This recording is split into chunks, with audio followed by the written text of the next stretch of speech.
Olá, boa noite, como vai? Vai bem? Tá no ar pela TV Pantanal, canal 22, emissora do Grupo Gazeta de Comunicação, programa Opinião. A gente está em pleno carnaval.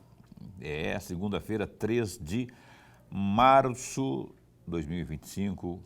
Satisfação em estar de volta com você aqui, com o nosso programa Opinião, sempre levando informação para você, bate-papo, levando também as análises políticas e sobre o nosso cotidiano cuiabano, vardagrandense, mato-grossense, brasileiro. Como vai? Vai bem? Tomara que você esteja bem e tomara que esteja também aproveitando bem o carnaval, seja lá a forma que for.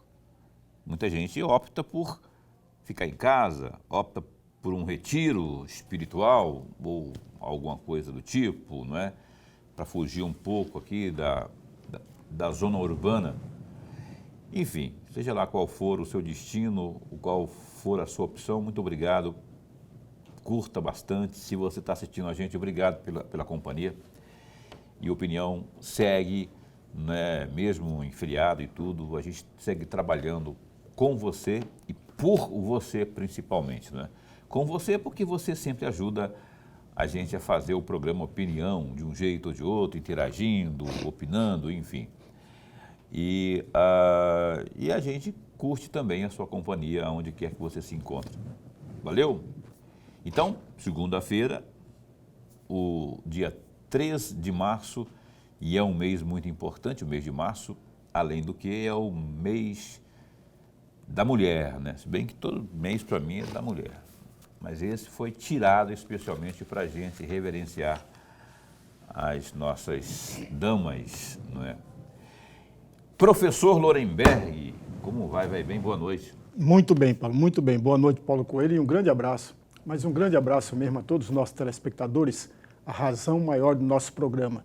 Eu tenho a impressão mesmo, Paulo, que as chuvas estão diminuindo o volume e diminuindo o tempo de cada uma dessas chuvas, porque hoje, por exemplo, teve 2 momentos na minha área lá que choveu. Mas é muita coisa muito rápida. Sabe que elas estão esparsas, assim, eu pergunto para um, opa, lá no meu bairro choveu demais da conta, entendeu? Parecia um dilúvio. Aí eu pergunto para outro, não, uma chuva que teve lá foi fraquinha. Lá no meu bairro, por exemplo, ela só deu um vento, a última que foi, acho que foi na sexta-feira agora, deu um vento na hora do almoço, mas um vendaval. Eu achei que fosse cair o prédio, não caiu uma gota d'água por ali, naquela região. Entretanto, conversando com o motorista do Uber lá, ele falou que estava chovendo demais em determinados bairros do Cochipó. Então, assim, ela está bem esparsa, né? Aí, enfim, a chuva vem para refrescar e tomara que ela só venha para isso, para refrescar. Que não traga nenhum dano maior, não é? E esses danos aí, geralmente aqueles desprovidos de uma estrutura melhor, o pessoal que vive, por exemplo, às margens ali de rios, nas proximidades, ou aqueles que estão não é, alojados ou residindo em áreas proibidas, não é, por não ter aonde ir, por não ter uma política habitacional decente dos governos, aí eu falo de Lula, de Mauro Mendes, de Abílio, de Flávia, de todo mundo, não tem uma política assim que possa contemplar a todos, aí eles se vão procurar uma forma de se instalar. Eu estou justificando? Não, porque eu acho que invasão não se justifica. Eu só estou dizendo que existe uma razão pela qual eles estão desesperados aí. Tem uns, né? Tem outros que já fazem de má fé, que são aqueles que usam massa de manobra para invadir terreno, enfim, né? Para especulação e tudo mais. De todo modo, eu dizia no começo dessa minha fala que eu espero que as chuvas não sejam tão intensas ao ponto de provocar danos como a gente tem reportado ao longo dos últimos anos, sempre nessa época do ano. Tomara que seja só para refrescar aí, né? Os carnavalescos não querem chuva, querem que a chuva venha só depois. Eu, por mim, a chuva pode vir à vontade, especialmente lá na Sapucaí, vem aquela chuvona assim. Ah, Paulo, mas aí a alegoria, os carros alegóricos, as fantasias, eu prefiro a chuva. Ah, Paulo, mas você não tem empatia, aí os foliões que gostam, eu prefiro a chuva. Lorenberg, então, Por falar em chuva, rapaz, e por falar aí também em folia, essas coisas, enquanto estamos aí no mês de março, né, abrindo o mês de março, aqueles que dizem que o ano começa depois do carnaval, então sinal que o ano está prestes a começar do ponto de vista de gestão, não é, embora já tenhamos reportado muitas ações, ou especulações, ou discussões, ou polêmicas nesses primeiros 2 meses aí do ano. Como que você está observando uma novela que é a do VLT, que eu tenho cá comigo, porque o governador Mauro Mendes, na sua gestão, optou pelo BRT. E houve toda uma tratativa, parece que passou pela Assembleia, há quem diga que não passou. Eu me lembro de ter lido alguma notícia nesse sentido, que a Assembleia convalidou isso, né? O fato é que o governo decidiu pelo BRT e a gente falou, pô, os que queriam VLT, né, ficaram na bronca, mas pelo menos, que nem eu, né, nós ficamos assim, ou pelo menos vai desenrolar essa conversa aí, não vamos acabar com isso. E o fato é que não desenrolou e brecou de novo, o negócio emperrou mais uma vez e não se sabe qual o caminho que terá para desenrolar isso, as obras do BRT ali que estão paradas, problema com a empreiteira. Agora, o governo já teria que ter, se não tem, teria que ter um plano B. Teoricamente seria a segunda colocada, que já não foi escolhida por não ter aquilo que precisaria o governo, porque ficou em segundo lugar, senão ela teria ganho, né? Agora, uma outra opção seria o próprio governo assumir a obra, que é, na minha opinião, leiga, não sou técnico, né? Mas o governo, que vive assumindo muita coisa aí, assume ferrovia, duplicação de BR, que é do governo, seria em tese do governo federal, o governo do estado poderia assumir logo, né, e acabar de vez, dar por encerrada essa discussão, joga para a Cinfra e a Cinfra desenrola. Ou você acha que vai rolar mais ainda? Meu amigo Paulo e amigo telespectador, veja, essa obra toda, desde o VLT, ela foi marcada por um tripé. Aí que está o grande problema. O primeiro deles, o fator político. E eu vou explicar o fator político para o amigo telespectador entender. A segunda, a falta de planejamento. E a terceira, não nessa mesma ordem, e a terceira, a falta de diálogo, de conversa. Eu vou começar pela falta de diálogo. Lembra quando o governador era Pedro Taques? O que fez o Pedro Taques? Ele rompeu o contrato com a empresa do VLT sem o mínimo de conversa e de negociação. Já começou tudo errado ali. Ok, amigos? Então, o que fez o governador Mauro Mendes quando terminou o segundo turno das eleições municipais, e eu estou me referindo à eleição municipal de Cuiabá, terminou o segundo turno em 2020.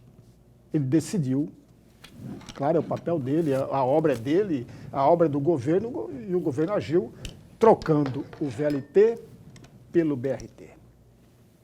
Ok, amigos? Não, sem nenhuma conversa. Não conversou com a Câmara Municipal, aliás, é bom lembrar mesmo, eu tenho boa memória. Quando o governador e o governo do estado decidiram por mudar o VLT para o BRT em 2020, o presidente da Câmara Municipal de Cuiabá, que naquela época era o vereador Juca do Guaraná, pediu uma audiência com o governo do estado. Sabe quando que ele pediu? Começo de janeiro de 2021. Quando que foi concedido a audiência? Em março de 2021. Assim mesmo, com algumas condições que o governo determinou. A princípio, o presidente da Câmara cuiabana iria lá com a mesa diretora da Câmara.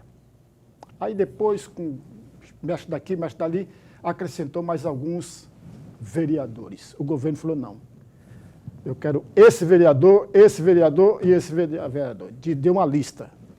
Tem audiência com esses vereadores aqui. Moral da história, amigos. Não andou nada a audiência, não andou nada a conversa, portanto, você via aí sem conversa e sem diálogo. Lá atrás, nós vamos ver o mesmo princípio. Quando o Blairo Maggi era governador do Estado, ele deixou engatilhado, já indicando de que haveria, para a Copa do Mundo de 2014, o BRT. Inclusive, alinhavado um empréstimo de mais de 450 milhões de reais para o BRT. Blairo Maggi sai do governo, assume o Sival Barbosa, aí começou toda a confusão.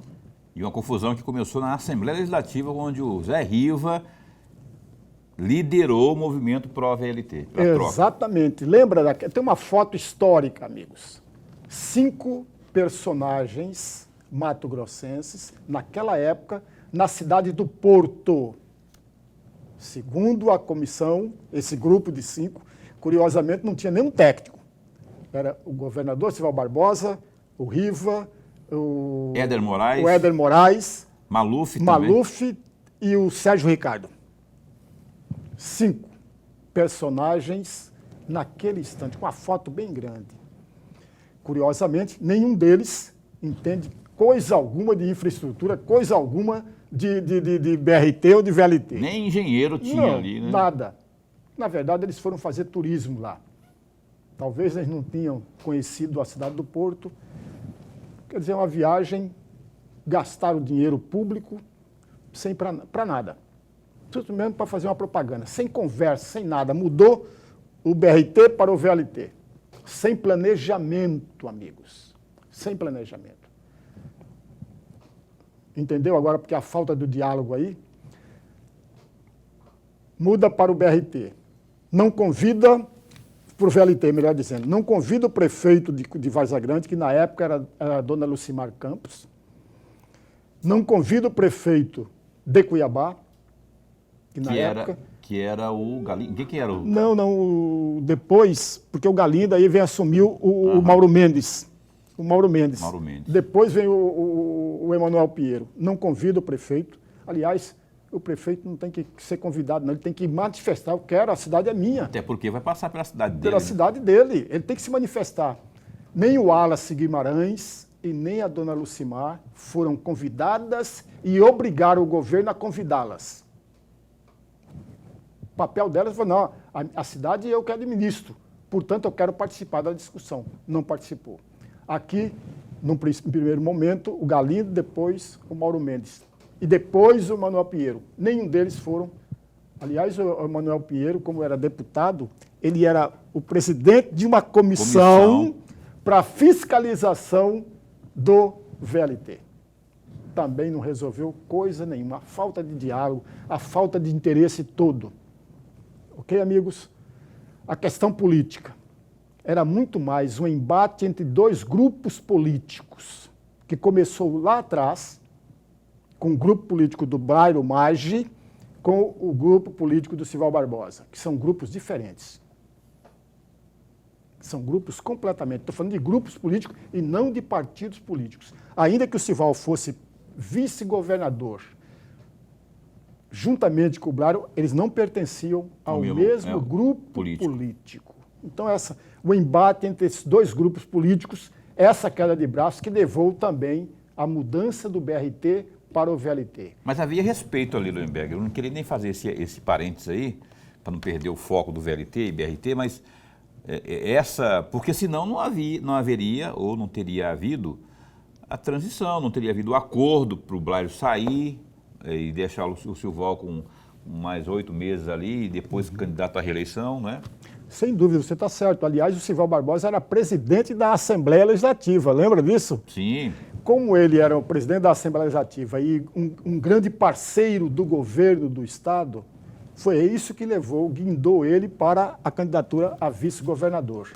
Mas eles não eram do mesmo grupo político. Aí, quando em 2020, o que acontece? um embate entre dois grupos, aliás, dois personagens. De um lado, o governador do estado e do outro lado, o prefeito Emanuel Pinheiro. Eu já estou dando a dica o porquê que houve a mudança do modal. Foi exatamente por isso. Questão política envolvendo o governador e o prefeito Emanuel Pinheiro. Foi isso que levou à mudança, porque não tem nenhuma justificativa, amigos. Não tem nenhum fundamento. Aí alguém fala assim, mas e a corrupção? Corrupção é uma coisa. O modal é outra muito diferente. A gente não pode misturar as duas coisas. Se misturarmos, nós não temos uma discussão a respeito do assunto. Corrupção, todos nós sabemos. Deveria ser investigada, os culpados deveriam ser punidos religiosamente, mas não tem nada a ver com modal. Aí alguém fala, mas e o dinheiro? Foram emprestados, na época, 1.477 bilhões de reais. Quando mudou-se para o BRT, havia sido gasto 1.077 bilhões de reais. Tinha no banco mais de 300 milhões de reais. Se você pega esses mais de 300 milhões de reais, com mais de 500 milhões de reais que o governador e o governo, à época, pagaram o empréstimo. Vamos lembrar, amigos, fizeram um empréstimo de 1.477 bilhões para 30 anos.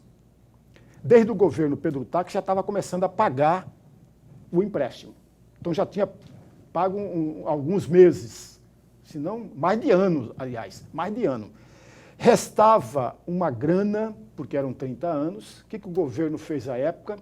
Mais de 500 milhões de reais, foi lá e quitou toda a dívida. Se ele pega esses 500 milhões de reais, ou mais de 500 milhões, soma-se com mais de 300 milhões que tinha no banco, são nada mais, nada menos, quase 900 milhões de reais. Portanto, dinheiro suficiente para tocar o restante do VLT. Ok, amigos? Mas a briga política, o embate político impediu essa negociação. E a omissão, mas é omissão mesmo, omissão, a falta de da Assembleia Legislativa. A gente não pode tirar a Assembleia desse radar. Até porque tinha uma comissão lá atrás, né, para fiscalizar, né? A Assembleia nunca fez nada, a Assembleia nunca fiscalizou coisa alguma, nunca acompanhou coisa alguma, muito pior agora, não acompanha nada. Infelizmente, no papel de fiscalizador, infelizmente, porque lá falhou feio. Tem parlamentares hoje na atual legislatura que poderia contribuir muito mais do que contribuem, muito mais, porque eu conheço todos eles, poderiam contribuir e não contribuem no aspecto de fiscalização. O artigo 36 da Constituição do Estado de Mato Grosso é simplesmente jogado para escanteio ou colocado no escaninho ou na gaveta. Não fez o suficiente na época, né, da instalação do VLT, na troca lá, não é?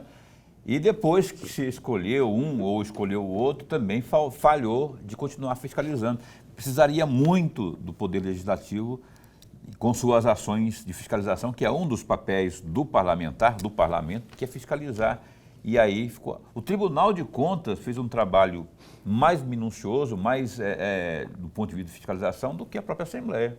Fez um relatório, Antônio Joaquim, lembra do Antônio Joaquim? Fez um grande, específico relatório, extenso, só que não foi o suficiente e o parlamento, propriamente, legislativo, ficou a desejar. Porque o parlamento, Paulo... Vou ter que ir para o intervalo comercial, e esse assunto, Lorenberg, do VLT e BRT, nós vamos voltar a falar sobre ele após o intervalo comercial, porque estamos dizendo aqui que eu tenho que ir para o intervalo. O Lorenberg vai continuar falando sobre isso que a gente está comentando aqui, sobre o papel do parlamento nessa briga aí de foice entre BRT e VLT. A gente volta num instante só.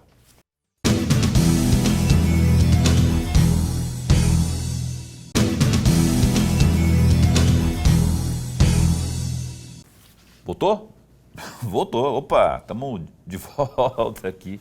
Boca não fala, eu fico até, pareceu... Estamos de volta aqui após o intervalo comercial, estamos com o nosso programa Opinião de Carnaval, né? De segunda-feira de Carnaval. O Lorenberg e eu, a gente estava falando aí, conversando a respeito dessa troca que houve aí de VLT, BRT para VLT, depois voltou BRT, e aí estávamos encerrando o bloco anterior falando do papel do parlamento, a Assembleia Legislativa propriamente. que no modo de ver do Lorenberg e também, ao meu sentir, falhou muito, né, no papel de agente fiscalizador. Né? E você ia completar no bloco anterior, Lorenberg, sobre o parlamento também. Mas veja, meu amigo Paulo e amigo telespectador, veja, o papel do parlamento é imprescindível em qualquer administração, seja municipal, estadual e federal. Nessa confusão toda, nessas questões todas, o parlamento deveria ter dois papéis aí. O primeiro dele, de fiscalizar, propriamente dito, e coisa que não fez. E um segundo, quando você tem um impasse, uma questão política envolvendo, o parlamento deveria entrar no meio e servir de mediador, amigo. Olha o papel importante do parlamento. Não fez isso nem lá quando o Sival Barbosa trocou do modal. Aliás, o presidente da Assembleia, na época, era parceiro do governador para mudar o modal. E os outros pares? E os outros parlamentares não falaram nada? É que o Riva detinha um poder enorme sobre os demais. Exatamente. Isso deu problema de denúncia depois, e é outra situação que a gente não vai entrar aqui no mérito, mas que o Riva exercia uma influência, uma liderança muito grande sobre os demais, isso era fato. Muito. Quando o governador Pedro Taques, de forma equivocada, a meu juízo, quebrou o contrato, simplesmente encerrou o contrato ali, distanciando de uma negociação com a empreiteira, a Assembleia Legislativa também deveria entrar no meio e não entrou. Quando mudou-se o governo do Estado, agora mudou para o BRT e houve um impasse, deveria a Assembleia Legislativa entrar no meio. Não para brigar, para bater no governador, nada disso, amigos. Simplesmente para melhorar, achar um ponto, achar uma solução para um grande problema. Veja, em 2009, Cuiabá foi indicada para ser uma das sedes para a Copa do Mundo. A partir daquele momento, começou a pensar na infraestrutura para facilitar tudo para a Copa do Mundo. A partir daquela época, amigo, 2010, 2011, que a população cuiabana está sofrendo com todos esses problemas. Uhum. Quantas pessoas em Várzea Grande sofreram e ainda sofrem por conta de uma provável obra que não sai? Nós tivemos aqui um vereador, no ano passado, que é um comerciante da Avenida da FEB, que ele falou com muita clareza, não, os comerciantes bateram a mão na mesa e disseram, aqui não passa o BRT. Passou? Não. Porque eles simplesmente ficaram chateados porque não foram convidados para negociar. Não houve conversa, não houve Assembleia, como é que é? A Assembleia Geral, como é que fala?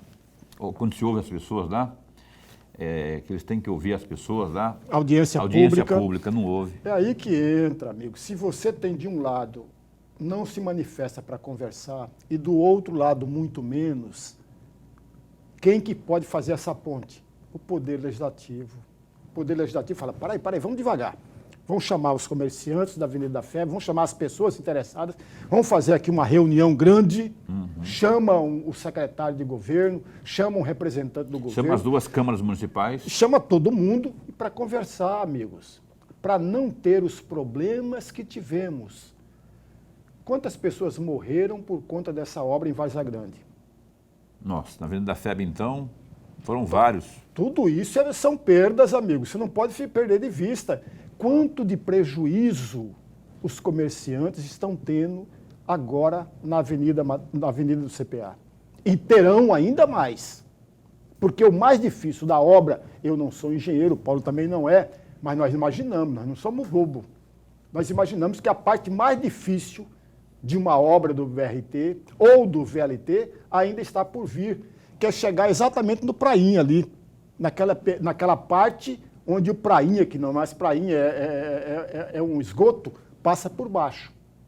O que eles vão fazer ali? E o que é mais grave, a avenida chamada do CPA, ali é uma das espinhas dorsais da cidade. Vai fechar aquilo ali? Veja, ela recebe uma grande avenida ali. Lembra? Lá na praça, naquela praça lá Ipiranga. em frente à igreja. Ipiranga. Hã? Ipiranga. Na Praça Ipiranga ali, Aham. recebe uma grande avenida. Lá, mais um pouco atrás, eu estou indo daqui para lá, um pouco mais atrás, a Getúlio Vargas. Começa a Getúlio Vargas. Vai fechar Getúlio Vargas naquela parte? Amigos, veja a dificuldade que terá. E mais ainda, como ficarão os comerciantes naquela região? O deputado estadual Júlio Campos, se não me falha a memória, ele sugeriu de que o governo do estado bancasse parte ou todo dos aluguéis desses comerciantes. Muitos deles alugam aqueles espaços, porque os prejuízos são enormes, amigos. Veja, sugeriu, quando deveria provocar a própria Assembleia Legislativa para uma discussão. Mas a Assembleia não pode fazer isso, é vista de iniciativa, Não, né? não, discutir com as pessoas, discutir. conversar com as Aham, pessoas. discutir. Ela não pode impor. Mas transformar em projeto não pode. Não, você pode conversar e pode chamar representante do governo. Entendi. Não, e outra coisa, na própria Avenida da FEB, Lorenberg está falando aqui da Avenida do CPA, mas a Avenida da FEB teve muita gente que fechou as portas, Lorenberg. Exatamente. Muitos comerciantes ali, importantes, que estavam lá há décadas, tiveram que fechar, porque inviabilizou, não tinha trânsito, não tinha gente, estavam as moscas, não é? Alguns mais resistentes, resilientes, ainda estão por lá, mas assim, se pegar a comparação direta com o antes e o agora, né, ou depois dessa cicatriz enorme que fizeram na Avenida da FEB ali, caiu bastante, né? Estão lá na raça, no peito e na raça. Então, esse é um outro fator que tem que se colocar também na mesa. E eu queria puxar aqui, neste bloco ainda, professor, algo que estão querendo fazer com que a gente perca de vista. Dinheiro. O senhor falou aí de 1 bilhão e 400 milhões. Teve uma grana que já foi totalmente torrada no projeto antigo, antes de o glorioso Mauro Mendes bater o martelo pela troca para o BRT. Até então, mais de 1 bi de bola, B de bola, já tinha sido torrado pelas empreiteiras aí, pelo consórcio. Esse dinheiro. E esse dinheiro, cadê o dinheiro que estava ali? Nosso dinheiro faz falta para mim, Lorenberg também não está muito cheio da grana. Nós estamos precisando, porque nós somos o povo. Quando eu falo nós somos os contribuintes. Então, uma resposta plausível não veio. Não vejo ninguém falar assim, vamos cobrar e vamos receber. Vamos judicializar e vamos receber. Rapaz, o que houve de decisão judicial, o que já houve de entrave jurídico, e não resolveu. E eu duvido, vou acabar concordando com o Botelho. Entrevistamos o Botelho numa ocasião aí, lá na Gazeta, lá na Notícia de Frente, ele dizia, é uma luta inglória, não recebe assim, não vai receber. Ainda que eles optem por judicializar, vai empurrar, daqui 10 anos, 15 anos, sabe lá quando, se conseguir. Então, mas é essa questão ainda, cadê o dinheiro? Pois é. Veja, amigos, na época, teve algumas pessoas que estão com razão. Como você compra móveis antes de construir a casa? Foi feito exatamente ali com o VLT. Comprou-se os vagões, mais de 40 vagões, gastou parte desse dinheiro, sem ter nada pronto ainda. Houve algumas obras, sim, lá na frente do aeroporto tem aquele viaduto ali, lembra? Na frente do aeroporto está lá, aquele viaduto. Quer dizer, tivemos algumas obras do VLT. Então gastou-se dinheiro também ali. Por outro lado, amigos, veja, a corda só arrebenta do lado do contribuinte, do conjunto da população. Nenhuma das obras sem planejamento, sem nada. Não tinha planejamento, não tinha nada. Não tinha... Eu vou bater numa tecla que é bom que o amigo telespectador, que é eleitor, comece a pensar um pouco mais. E eu vou ser bem claro no que eu vou dizer agora. Nenhum governante no Brasil nenhum governante no Brasil teve projetos e programas de governo. Nenhum, até hoje. Nunca teve. Nunca tiveram. Nada. Ora, se eu me candidato a prefeito, a governador do estado, a presidente da República, com achismo, com promessas vazias, e eu estou me colocando, confessando uma autoculpa aí, porque eu também tive espaço na mídia, deveria fazer as perguntas devidas e não as fiz. Então, eu tenho muito mais culpa do que o eleitor comum que foi lá só na urna para votar. Não apresenta projeto, não apresenta programa, aqueles planos de governo, entre aspas, que eles registraram sempre, desde 2009 para cá, não eram planos de governo, amigos. Não eram nada. Eram promessas vazias. E eu conheço todas. Então, quando você vem e é candidato e que não apresenta um mínimo de plano de ação ou planos de ações, sabe o que vai acontecer quando assume o governo, seja municipal, estadual e governo federal? Improvisação. Só isso. E uma administração pública calcada, sustentada pela improvisação, está fadada ao descontentamento da população. É esse negócio de trocar o pneu enquanto o carro anda, né? Tem muitos deles, e eu diria até a maioria, muitos deles não têm o plano de fato, o plano de governo para aquele período de 4 anos ali. Alguns até têm algumas propostas e tudo mais. Agora, que eu diria até mais do que o Lorenberg falou, todos, eu não conheço um que não tenha pensado dessa forma. Todos, nenhum dos que eu já vi, não é, em qualquer âmbito, qualquer esfera, nenhum deles teve plano de Estado. Aí não tenho o que dizer, não tenho o que questionar. Plano de Estado, o que é? Seja até no município, plano de gestão de Estado. Porque quando ele sair, aquelas políticas tão boas que permaneceriam. Mesma coisa o governo do Estado. Depois que ele sair, aquelas políticas que ele adotou, que a Assembleia Legislativa aprovou e que estão sendo executadas, quando sair o governo dele, a gestão dele, quando acabar, vai começar outro. Esse outro dará sequência, porque aquilo que foi implementado é de Estado. Não é para favorecer aquele governo. Não temos hoje, não vejo. Quem teve? Não teve. Porque, e depois você cai naquela coisa, o que é bom para um pode não ser para outro, né? Por exemplo, Mauro Mendes pode enfatizar a infraestrutura, um outro que antes poderia ter enfatizado o social, mais o social do que a infraestrutura, enfim.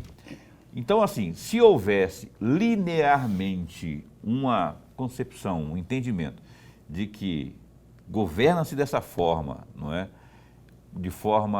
Dessa forma, mas visando o Estado e não a si próprio, a gente estaria num avanço bem maior, Lorenberg. Paulo, você tem razão em tudo que você falou, mas eu vou acrescentar um pouquinho mais, amigos. Em governos de outros países, sobretudo da Europa, eles passam 10 anos discutindo um projeto. 10 anos.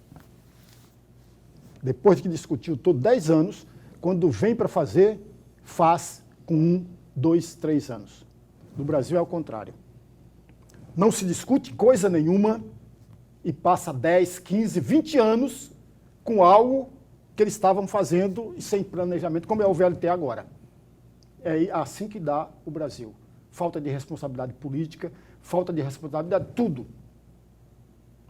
Eu estou falando de todos os governos, todos os governantes. Até hoje, não se tem nada disso. Todos, amigos, sem nenhuma exceção. Mas tem algumas coisinhas que acontecem no meio do caminho. E eu vou dar 2 exemplos. O primeiro, amigo telespectador, que você já mora já há algum tempo aqui, Desde 2006 para cá, que você mora, eu vou chamar a atenção para um projeto que começou com o Galindo prefeito. O asfaltamento das ruas de Cuiabá. Me fugiu o nome agora do programa. Poeira zero, não, era coisa assim, poeira, né? Isso, é mais ou menos assim. Eu lembro do projeto, mas não lembro o nome do projeto, do programa. O Galindo entrou com o programa, que era o carro-chefe da sua administração. E aí vem um erro gritante de analistas e da imensa maioria do eleitor. Meteram o porrete, condenaram e criticaram muito o Galindo e esqueceram de olhar que esse programa era belíssimo. Tanto era belíssimo que o governador, o Mauro Mendes, quando entrou na prefeitura, era o mesmo projeto. Pegou o projeto, trocou de nome e tocou o projeto. Infelizmente, no Brasil, essa prática é comum e que é um erro da população que não fiscaliza.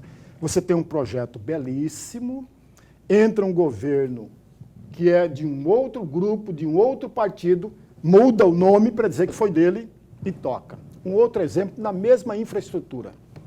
O governo Sival Barbosa tinha um projeto brilhante. Tinha não, ainda tem. Um projeto brilhante. MT integrado. Esse eu lembro do nome. MT integrado. O que era esse MT integrado, amigos? Era ligar, no começo, 40 municípios ligados à capital via asfalto, com pontes, com tudo. Eu lembro desse programa. MT integrado. O governador Pedro Táxi, quando assumiu, manteve o programa, mas trocou de nome. E tocou o programa. Ficou o carro-chefe da administração dele. O mesmo programa mudou de nome, que é o mesmo programa que está no governo atual. Trocou de nome, mas é o mesmo, de asfaltar tudo, mudando as pontes. Interligando os municípios com tudo asfalto. É o mesmo programa, amigos. Então a população precisa estar atenta a observar tudo isso. Perfeito. Olha só, a gente vai para o intervalo comercial, o último bloco está chegando aí, a gente continua batendo um papo aqui, professor Lorenberg, eu e você, nesse 3 de março de 2025, segunda-feira. Opinião dá um tempo e volta já já.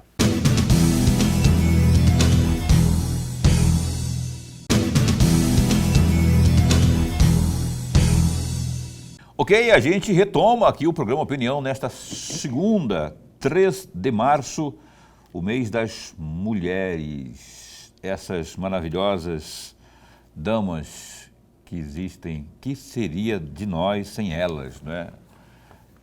A gente não vive sem mulher, não é? Em todos os aspectos, não é?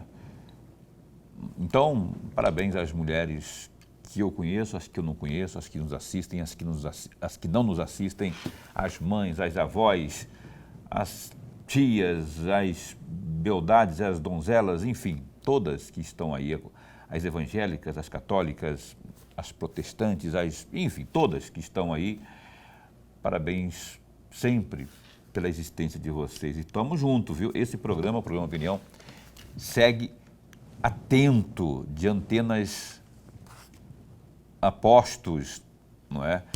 De antenas erguidas quanto aos direitos da mulher, especialmente nessa briga aí, nessa luta incessante no combate à violência doméstica, violência contra a mulher. O programa Opinião segue firme mesmo, trazendo abordagens, autoridades ligadas de forma direta ou indireta à causa do combate à violência doméstica, porque nós, sim, acreditamos que venceremos essa covardia que se assola, que se verifica e que assola a nossa população mato-grossense, tornando o nosso estado vergonhosamente líder no ranking nacional aí de feminicídio principalmente, mas de outras formas de violência contra a mulher também.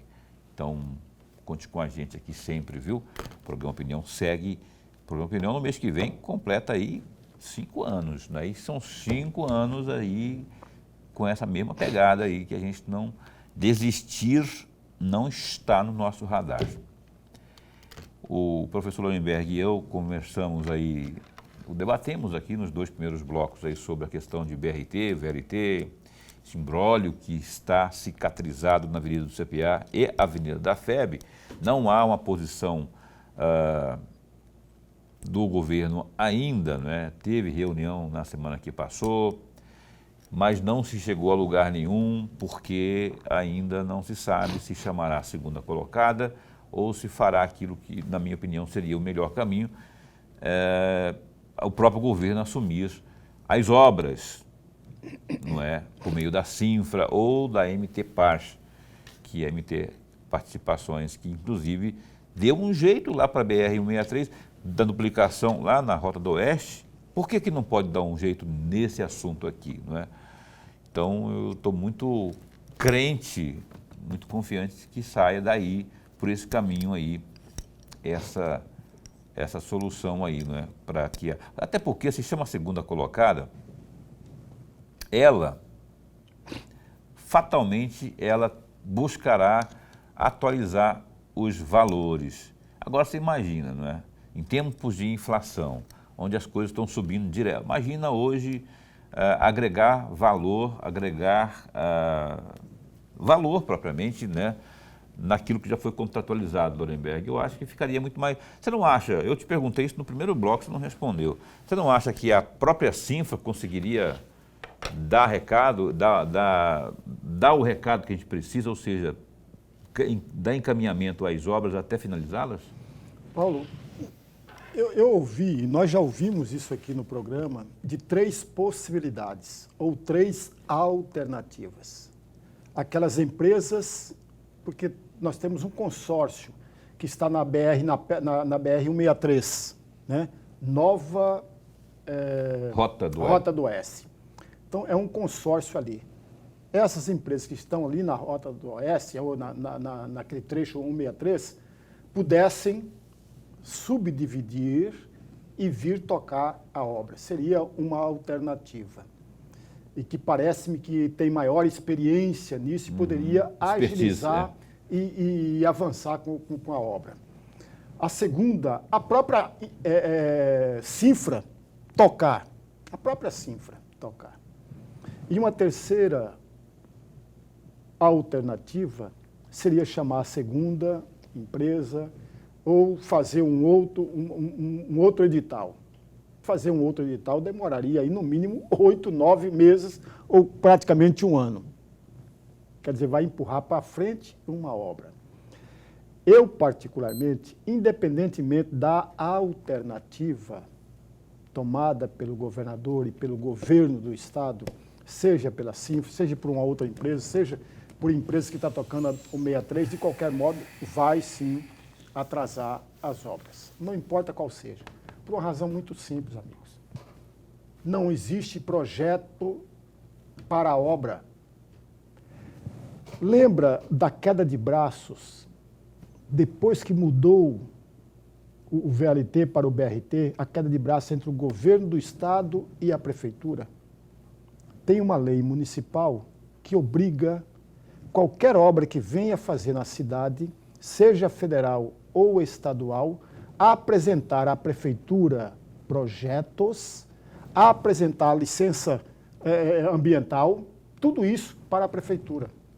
Não foi apresentado, amigos, porque não existe projeto, o que aumentou ainda mais a briga entre o prefeito e o governador. Então, quer dizer, a falta de projeto obriga a empresa, qualquer que seja ela, como foi a anterior, que fechou agora, a fazer as coisas da forma como deve fazer, de qualquer jeito, porque não tem planejamento, não tem nada.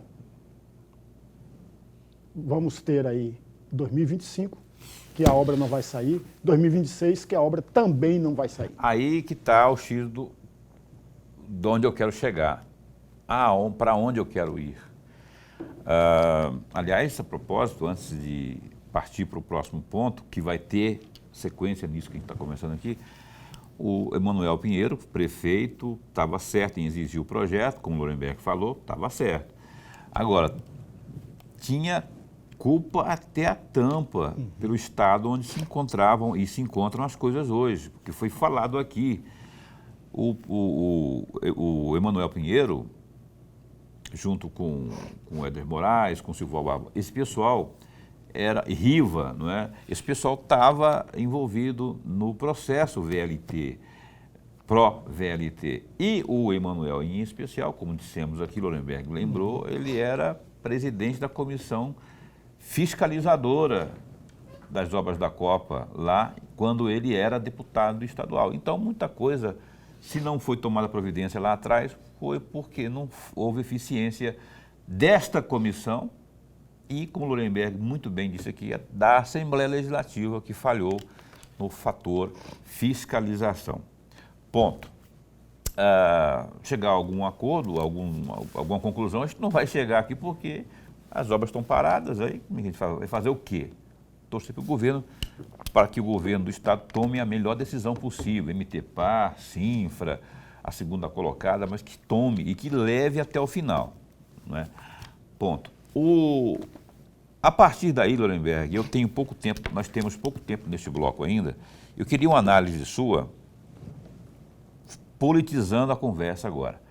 O Mauro Mendes tende a ser candidato ao Senado logo ali, ano que vem já deve, numa altura dessa, deve estar se despedindo, entregando o bastão para o Pivetta. O Mauro Mendes, tal como fez o Blairo Maggi, deve deixar o governo e para disputar o Senado, não é? E se ele entrega esse bastão para o Pivetta, se ele sai de cena como governador, com essa pedra desse tamanho no sapato, não é um imbróglio muito grande para ele, não é um empecilho muito grande para os projetos políticos dele? Essa é uma pergunta. A segunda pergunta é, sendo uma pedra enorme no sapato do Mauro, essa pedra será suficiente para inviabilizar o êxito do projeto dele? Paulo e amigo telespectador, veja, o governo Mauro Mendes, nesses 2 mandatos, nós estamos no 8º mês, no 8º ano, é isso? Não, no 7º. Então no 7º agora. No 7º ano dos 2 mandatos do governador. Ele tem muita entrega, amigos. A gente não pode esconder as coisas. Tem muitas entregas, mas muitas entregas mesmo. Mesmo em Cuiabá, tem muitas entregas, no interior tem muitas entregas, tem muitas obras sendo entregues e mais em andamento. Lembra dos hospitais em andamento, da construção dos hospitais? Isso dá ao governador e, sobretudo, nós falávamos agora há pouco daquele trecho da BR-163, lembra? Que era mais todo mundo reclamava daquela BR, que era o trecho da morte. Tudo isso, o governador assumiu, o governo assumiu a obra e tocou a obra com facilidade. Está tocando a obra com facilidade. Esse é um ponto que deve ser realçado sempre. Tem entregas, tem o que apresentar, tem que mostrar e fazer campanha a partir daí. Esse é um ponto. O segundo ponto, eu não tenho a menor dúvida que os erros do governo, que não foram poucos, foram muitos erros, mas muitos erros, também entrarão na balança para ser pesado. Muitos erros. Na questão social, muitos erros, mais erros do que acerto, muitos erros. Na questão da segurança pública, muitos erros. A gente vem batendo aqui quanto tempo que nós temos menos de 7.000 militares. É um número menos da metade do que a necessidade do Estado, amigos. Temos um número pequeno na Polícia Civil, quer dizer, na segurança pública tem erros gritantes. Alguém pode falar, mas professor, o governador e o governo do Estado estão investindo em armamentos, em fardas. Claro, nós não estamos escondendo isso, mas não se combate ou não se garante a segurança pública só com esse investimento de fardas, armas e etc. Com homens também na rua, garante a segurança pública, coisa que nós não temos. Questão do BRT, entrando na questão propriamente dito, vai ser exatamente uma grande pedra no caminho do governador. Mas uma grande pedra. Nós tivemos uma eleição para a Prefeitura de Cuiabá. O governador esteve de corpo e alma naquela campanha do Eduardo Botelho. Muitos dos eleitores cuiabanos que distribuíram votos para os outros candidatos, candidato do MDB, candidato do PL, candidato do PT, muitos dos candidatos não votaram nos outros candidatos porque acharam que eles são melhores candidatos, não. Votaram contra o candidato do governador, amigos. A gente não pode perder de vista isso. As pessoas votam, não são todos, mas uma parte do eleitor votou por isso, já descontando os erros cometidos na cidade de Cuiabá. Qual será o discurso do candidato ao Senado? É aí que está o ponto. Quem será a equipe do governador, que não mais é governador, porque ele deve sair do governo se ele for candidato, no mais tardar, na data que nós estamos hoje, mas em abril, no dia 3 de abril, no máximo dia 3 de abril ou 2 de abril, que ele deve deixar o governo para disputar, senão não tem mais viabilidade a sua candidatura. Ele tem que sair nesse período e, a partir daí, trabalhar, a partir dessa data, trabalhar para a sua candidatura. Quem é a equipe que vai pensar para trazer um discurso que possa viabilizar a sua candidatura? Lembra quando o Blairo Mares saiu candidato ao governo do estado em 2002? Com aquela música antiga que as pessoas até hoje não esqueceram. Na palma da mão. Está na palma da mão. Sem nenhum projeto, sem nenhum nada. Mas o Blairo tinha feito um extraordinário governo. Não.